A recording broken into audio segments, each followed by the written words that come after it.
Olá, tudo bem? Hoje eu quero falar com vocês um pouco mais em detalhes sobre o uso da inteligência artificial generativa na educação. Então, vamos conversar um pouquinho sobre alguns potenciais e algumas limitações, ok? Deixa eu organizar minha apresentação que vou mostrar aqui para vocês. Bom, primeiramente eu quero dizer para vocês que essa ideia de que a educação ela vai ser totalmente transformada por meio da tecnologia já é muito antiga. Desde aí, quando se inventou, por exemplo, a máquina de datilografar, se inventou o telefone, o rádio, a televisão, já se fala, e a internet inclusive se fala que a tecnologia vai revolucionar. Né? A brincadeira que a gente faz sempre será que isso é verdade? Quem é que vai pegar e controlar a turma de quinta série? Né? Então, a primeira coisa é entender que essa história de que esse entusiasmo todo, que é muito comum quando uma nova tecnologia surge. Então, vamos dar um exemplo para vocês. Um artigo do professor Clark, da Universidade de Nova York, ele, lá em 1935, ele fez uma aula da casa dele, usando receptores e ondas curtas. Né? Então, ele prometia que essa educação ia ser levada para todos os lares, permitindo que os professores conectassem-se a um grande número de alunos. Olha, gente, isso aí lá em 1935, há quase 100 anos. Quando se criou também o fax, né, as pessoas podiam mandar aí mensagens também, trocava, foi um grande avanço também. Né? A televisão, quando a televisão surgiu ali, bem ainda como não era ainda disseminada, né? Um artigo já falava lá nos Estados Unidos que a televisão se tornaria indispensável para a vida diária, transformando a forma como as aulas seriam ministradas e possibilitando os professores alcançassem alunos em vários locais ao mesmo tempo. Depois veio videocassete, veio antena parabólica, né? Eu lembro que em 2001, por aí, já se tinha muitos cursos de educação à distância usando antena parabólica, né? Bom, apesar dessas previsões otimistas, né, a realidade é mais complexa. Né? De fato, a inteligência artificial é uma grande evolução e a tecnologia trouxe bastante possibilidades, mas a educação é um processo humano, né, envolve mais do que a simples transmissão de informações. Isso é muito importante entender. Envolve interação, feedback e a adequação às necessidades dos estudantes. Né? Ou seja, é preciso criar essa conexão, essa relação que existe entre professor e aluno. Bom, existe uma resistência à mudança também. A gente acredita que além da própria tecnologia ter a limitação, o que é a inteligência generativa, né? Na verdade, é um programa, é um algoritmo que é capaz de aprender a partir de interações, né, com humanos. Na verdade, a inteligência artificial generativa, o ChatGPT, ele foi treinado por pessoas. Então, primeira coisa, não é totalmente artificial. Houve um componente humano no treinamento das respostas. Eu vou dar um exemplo bem simples. Imagina a gente falar assim, o cachorro corre atrás da bola, né? Ou do elefante, ou da faca. Né? Então, o algoritmo, ele busca a combinação de palavras. Na verdade, trata-se de um grande algoritmo que faz combinações probabilísticas de palavras. Então, vejam que não é uma inteligência que é capaz de pensar. Então, a gente às vezes chama o ChatGPT, ele faz isso. Não é uma pessoa, não é uma entidade existente, é um algoritmo, apenas um programa que faz isso. Então, ele faz isso e traz muitos potenciais. Inclusive, porque tem vários tipos de inteligência artificial. Tem essa de linguagem, que faz essa análise de textos, e tem também a que trabalha com gráficos, trabalha com ilustrações, com planilhas, né, com vídeos, com áudios, etc. e tal. Agora vamos falar um pouquinho só porque isso é básica mesmo aqui, né? Então, geralmente, além de tudo, toda tecnologia ela causa um certo frisson, ela causa um certo assim, susto nas pessoas. Então, quando surgiu ali a IA generativa, o ChatGPT ali em dezembro de 2022, vejam que até janeiro de 2023, 100 milhões de pessoas passaram a usar gratuitamente. Então vejam que foi um grande salto ali, né? Nenhum outro programa anteriormente alcançou esse salto. Então aí mostra que tinha alguma coisa interessante ali. Mas tem a questão também de infraestrutura, né? Imagino vocês que apenas aí 10% das escolas brasileiras têm laboratório de química, de física e de informática, o que significa que a infraestrutura ainda é a base. Eu preciso ter uma sala de informática, eu tenho que ter internet de alta qualidade. Não adianta ter uma internet também que não conecta com nada. Então, para você otimizar, né, todo o potencial da IA, eu preciso de infraestrutura também e preciso de formação, né, de formação dos professores e alunos para saberem usar corretamente, criar os prompts mais interessantes, né? Bom, a gente pode analisar uma série de artigos científicos ao longo dos últimos anos, né, das últimas décadas, e ver que, embora a tecnologia tenha poder de transformar a educação, ela precisa ser integrada de maneira que complemente o papel essencial dos educadores e dê suporte ao desenvolvimento holístico dos estudantes, né? A educação eficaz depende de uma combinação equilibrada de tecnologia e interação humana. As ferramentas tecnológicas devem ser vistas como meios para aprimorar a aprendizagem, não como substitutos professores. A revolução prometida pela tecnologia da educação é um processo contínuo e incremental, que requer adaptação constante e uma compreensão profunda das necessidades educacionais dos estudantes, né? Então, beleza, isso aí, essa primeira parte é para a gente entender isso, né? Que a IA, ela não vai fazer milagre, né? Então, ela vai precisar ser mais uma ferramenta que pode ser incorporada, como foi também, por exemplo, o projetor, né? O retroprojetor na década de 80, 90, né? Eu lembro da minha faculdade, meu curso de engenharia mecânica, onde os professores usavam retroprojetores, né? E aqueles slides que eles projetavam, né? Era um tipo de inovação. Alguns professores, na mesma faculdade, mesma universidade, usavam quadro giz e quadro verde. Algumas salas tinham quadro branco, né? E com o tempo, né, logo depois no meu mestrado, já se usava a projeção. Já não era mais o projetor, já não era mais o retroprojetor, já era um projetor multimídia, né? Então a gente vai evoluindo ao longo do tempo, né? Bom, as lições do passado mostram que, embora a tecnologia possa expandir horizontes educacionais, deve ser usada de forma complementar, né, para beneficiar o aprendizado dos alunos. Toda a tecnologia já foi idealizada na educação. Livros impressos, correios, computadores, todos iriam substituir a sala de aula e revolucionar a educação, né? Então, esse é um detalhe que eu preciso que vocês fiquem atentos, né? Então, ali, uma matéria da revista Science and Innovation, de 1924, já comenta, né, sobre as ideias inovadoras da radioaulas, né, onde uma criança poderia, com fone de ouvido, ouvir aulas pelo rádio, e o que tornaria a fone de ouvido, como nem fone de ouvido tinha de direito naquela época, né, tornaria o lugar do livro e material impresso algo pesado e desajeitado.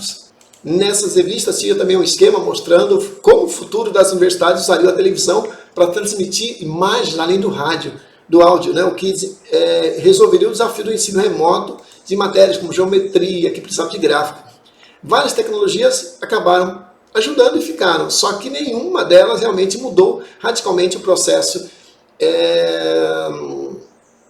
que é essencialmente humano, o processo de aprender, né? A gente evoluiu aprendendo com outras pessoas. E por mais que a tecnologia e a nossa cultura avancem, o cérebro que está aprendendo não mudou muito nos últimos 1000 anos. Então a tutoria, a relação entre quem ensina e quem aprende, continuam essencialmente mais importantes do que a tecnologia de suporte. Aí eu gostaria de fazer um comentário, né, sobre a educação básica, né? Porque eu entendo que essas afirmações se aplicam muito mais à educação básica. Eu imagino que na educação superior, onde você tem aí hoje mais 75% das matrículas no ensino superior por meio da educação à distância, já tem uma mudança aí, né? A gente pode ter, com a produção de vídeos por meio de avatares, né, por meio de conteúdos já digitalizados, esse material pode ser usado para criar curso de educação à distância sem a presença de um professor real ensinando, e sim um avatar. É claro que por trás de toda essa tecnologia vai ter pessoas que devem coordenar esse processo, mas é provável que em uma década a gente tenha esse tipo de situação onde parte dos professores universitários serão sim substituídos por avatares por uma questão de redução de custos. É uma pena dizer isso, mas é o que eu começo a observar, olhando hoje já a capacidade da IA gerar vídeos de boa qualidade, onde a pessoa que está apresentando não existe. Ela foi criada por meio de um algoritmo. E ela vai falar numa linguagem acessível, distribuir o conteúdo em módulos e vai ter uma tutoria que é individualizada para cada aluno. Então vejo que esse é um detalhe que eu não posso deixar de dizer, né? Apesar do processo de aprender a ser humano, né? Eu ainda acredito que na educação básica nada substitui o professor. Nada substitui o professor na preparação de uma boa aula, na organização de um plano de ensino, na interação com o ser humano.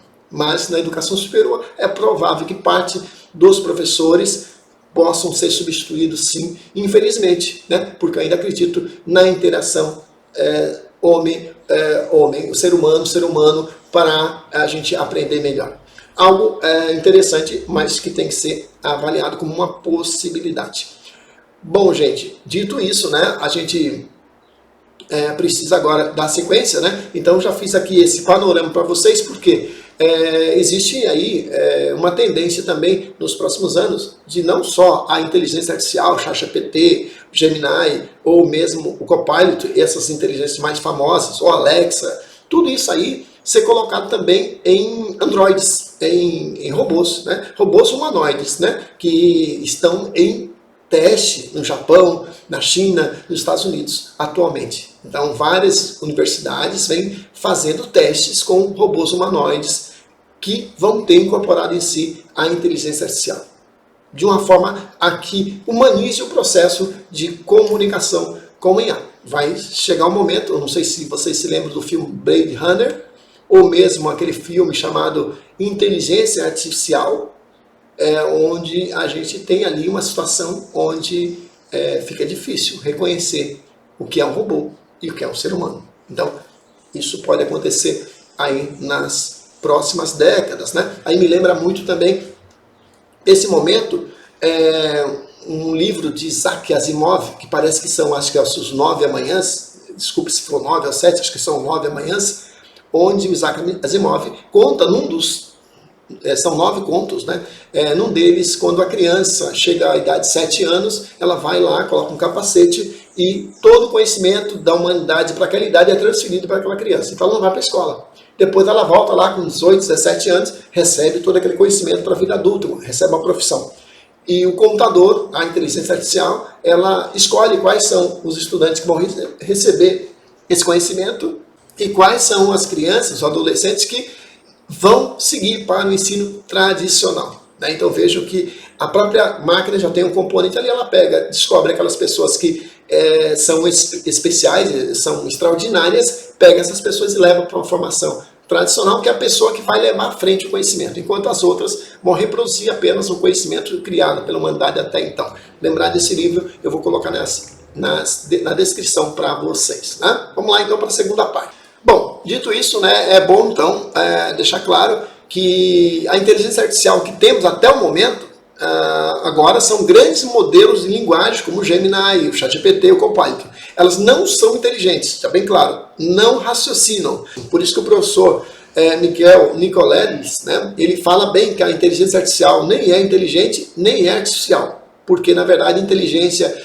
tem a ver com aquilo que tem vida, que é orgânico, e também não é artificial porque foi treinada por seres humanos, né? Essa ferramenta ela é poderosa para gerar um texto com uma resposta a uma pergunta, ou até criar uma imagem ou um vídeo, se for usado os dados de treinos, né? Mas não tem raciocínio, né? Então, isso é muito diferente de como a gente aprende, como nós interagimos, como estamos aprendendo. Se você está falando com uma pessoa, ou manipulando objetos do mundo real, nós temos uma capacidade de gerar ali informações, né, de muito mais do que palavras, muito mais do que uma imagem.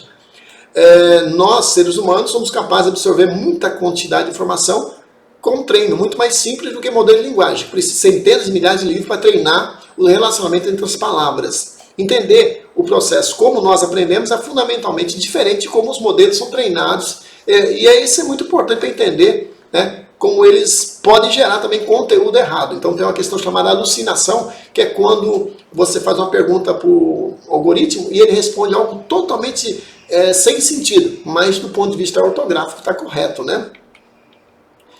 Bom, eu não sei se vocês já fizeram um exemplo, peçam para o Dali ou Midjourney ou mesmo o ChatGPT gerar uma figura, né? Muitas vezes ela produz uma pessoa com dedos tortos, com 6 dedos, né? Tudo isso aí é um erro de processamento de imagens, né?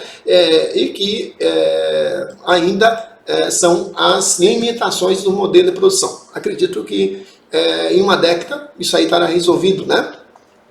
Aliás, talvez em menos tempo. Eu estava lendo um livro do Mustafa, né, que é sobre a última onda, e ele comenta, né, nesse vídeo que talvez lá em 5, 10 anos, cada ser humano vai ter a sua própria IA. Significa que eu vou customizar a minha inteligência artificial, ela vai estar ligada a mim de alguma forma, talvez até por um óculos, talvez aí por alguma forma de um sensor que esteja conectado ao meu cérebro de maneira externa, alguma coisa que eu possa me comunicar com isso e de alguma forma essa IA vai estar me ajudando como assistente pessoal o tempo todo, ou seja, tornando nosso modelo de comunicação ou mesmo modelo de aprendizado mais híbrido, né?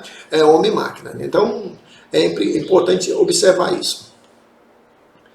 Bom, se vocês pedirem para que o ChatGPT produzam, por exemplo, referências, né, sobre um assunto, vejo que uma das limitações é que ele vai chutar, ele vai alucinar, ele vai trazer uma referência bem feitinha dentro da EBNT, só que aqueles nomes que eles trazem, não tem nenhum sentido. Então eu já tive essa experiência de pedir um texto, fale sobre a Revolução Francesa, por exemplo, tal, e se eu contextualizar, qual o período da Revolução Francesa, até 1793 ou antes, né, como é que foi o período tal, se você pensar bem, ele vai trazer informações, só que se pedir a referência, ele vai alucinar e vai trazer informações que não tem nada a ver. Então vejam que isso é algo que a gente precisa, né,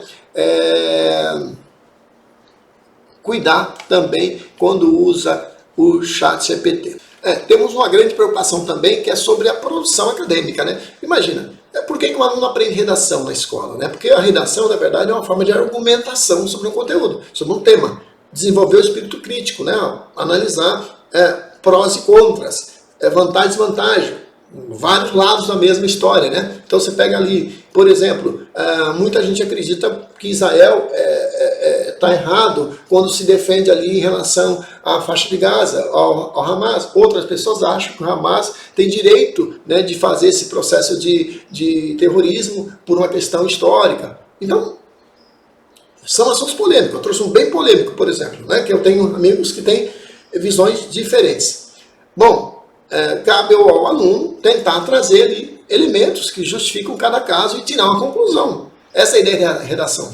Formular um raciocínio crítico. Mas se eu peço para o ChatGPT fazer uma redação automaticamente, e lembre que temas críticos como esse, geralmente ele vai muitas vezes sair pela tangente, é que ele não pode falar por restrições de código e tal. Então vejo que nem toda a informação ele vai trazer, porque no começo ele trazia muitas coisas, mas com o treinamento eles foram colocando ali limitações. Então ele não vai falar de terrorismo, de ameaça, de morte, de atentado, suicídio, tem um monte de questões de roubo, de fraudes, né? Ele não vai ensinar as pessoas a fazer certas coisas. Evidentemente que nem toda inteligência artificial vai ter, por exemplo, essas diretrizes, essas condições de contorno. Esse é o medo de muitos cientistas, né? Porque o ChatGPT, a Google, da Gemini e a Copilot são de grandes empresas, né? Então essas empresas têm um nome a zelar, uma preocupação com processos, né? Agora imagine que eu tenho uma empresa, vamos pegar aqui um caso aqui da Coreia do Norte, né? Que lá na Coreia do Norte o Estado, por meio de seus programadores, criem, por exemplo, uma inteligência artificial que não tenha limitações, por uma questão de Estado, por exemplo, né? E aí a gente pode ter um problema para que a inteligência artificial pode ser usada também para fins criminosos, né, para terrorismo, para criação de armas, bombas sujas, armas químicas e biológicas. Tá? Então essa é uma preocupação do Mustafa no livro A Última Onda, que vale a pena ser lida. Né? Em relação então à produção acadêmica, se o ChatGPT faz a redação para o aluno, ele perde uma capacidade de se exprimir. Ele vai perder essa capacidade de desenvolver respostas inteligentes e com o tempo isso pode prejudicar a sua formação intelectual. E a sua capacidade crítica, evidentemente. Outra questão interessante é que toda a universidade tem trabalho de conclusão de curso, monografias, né? Então, já tenho... isso não é culpa do ChatGPT, da inteligência artificial. Já há décadas, né, já existem pessoas que pagam para fazer monografia ou TCC, tem empresas especializadas na construção de TCCs. Assim como tem quadrilhas que vendem diplomas falsificados, que vendem carteira de motorista falsificada. Isso, década de 80 eu já ouvia falar disso, quando tinha muito novinho já ouvia falar dessa história. Então, gente, Tá? Olha, o ChatGPT não mudou nada em relação a isso. Continuam tendo empresas que agora vão usar a inteligência artificial para produzir artigos acadêmicos ou TCCs que não foram produzidos pela pessoa. Então cabe para a instituição criar mecanismos, estabelecer regras e procedimentos para validação desses trabalhos, para análise e mesmo por meio de algoritmos, por meio de programas que possam analisar o plágio acadêmico ou mesmo o uso da IA de maneira não anunciada. Né? Muitas revistas agora estão proibindo o aceite de artigos que usaram IA. Algumas estão pedindo apenas que o pesquisador diga que usou IA e para que usou IA. Então, deixo bem claro que aí tem distinção nessas questões. Né? Acho que estamos chegando aqui no final. Nós temos aqui no nosso curso, a gente criou aqui um mini curso 12 horas. Trata-se de um e-book com uma série de vídeos, onde desenvolveu alguns exemplos de utilização do ChatGPT, da inteligência artificial generativa, para professores testarem, né, esse equipamento. Então, se você ainda nunca testou, é uma oportunidade. Tem passo a passo ali como abrir, como começar, como escrever um prompt, como fazer um prompt inteligente. Né? Por exemplo, eu preciso ser específico para pedir. Muita gente fala o seguinte: considere que eu sou um escritor renomado e queira fazer um artigo científico sobre isso. Então ele já vai saber que não é um estudante do ensino fundamental, e sim ele vai ter que usar uma linguagem mais apropriada, então ele vai se adaptar à linguagem. Então quando você coloca um prompt também interessante, vai melhorar o estado. Outra coisa que eu gosto de fazer também, eu vou escrever sobre algo. Então primeiro eu tenho um PDF sobre aquele assunto, eu tenho alguma tese, uma dissertação. Nas versões pagas do ChatGPT, você pode mandar ele ler esse PDF, posso pedir para ele ler 5, 10 PDFs, ele vai ler todo aquele conteúdo. E aí, quando eu pedir para ele fazer um texto, um resumo, ou sobre aquele assunto, ele vai referenciar-se naquele texto. Veja que é diferente de eu pedir, fale sobre a Revolução Francesa. Ponto, bem aberto. Ele vai pegar tudo na internet, pode pegar até trabalho de adolescente de 12 anos, por exemplo, que escreveu qualquer coisa ali e ficou publicado num blog e tal, e que não tem validade nenhuma. Ou ele pode pegar trabalhos, teses e dissertações relacionadas ao assunto, que seguiu aí um método científico. Então fica ligado em relação a essa forma de usar o prompt para isso. Né? E vamos para o finalmente. Eu acredito assim que entre colocar um filho, né, numa escola com muitos computadores e muito conteúdo criado por inteligência artificial, ou uma escola com mais professores, mais bem pagos e com tempo para preparar a aula, avaliar e orientar alunos, o que você faria?